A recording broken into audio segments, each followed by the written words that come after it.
Artis sekaligus DJ Dinar Candy, kasih hadiah mobil mewah, Ridho Ilahi balas pakai bunga dan balon sampai banjir komentar netizen. Diketahui, baru-baru ini, pasangan kekasih yang sedang dimabuk asmara, Ridho Ilahi dan Dinar Candy, kembali pamer kemesraan. Dinar Candy, tengah merasakan jatuh cinta yang sangat mendalam pada sosok Ridho Ilahi. Bahkan belum lama ini, Dinar Candy, sampai rela memberikan hadiah yang mengejutkan berupa sebuah mobil seharga ratusan juta rupiah sebagai kado Valentine kepada Ridho Ilahi.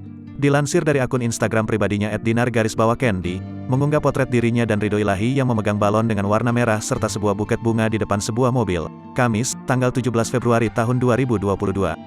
Dalam unggahan tersebut memperlihatkan Dinar Candy dan Ridho Ilahi nampak menatap satu sama lain di depan mobil putih.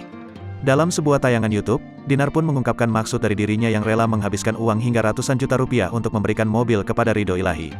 Jadi dia itu butuh mobil buat ke lokasi syuting. Kemarin sempat mengeluh, sayang ini mobilnya kegedean, kata Dinar. Dinar terlihat menutup mata Ridho dan menuntun sang kekasih menuju ke hadiah mobil tersebut. Ridho langsung terkejut ketika membuka mata dan melihat hadiah mobil dari Dinar. Dinar berujar bahwa hadiah tersebut diberikan dalam rangka Hari Valentine. Ridho mengucapkan terima kasih karena diberikan Dinar mobil baru. Ia pun merasa sangat beruntung karena menjadi kekasih Dinar.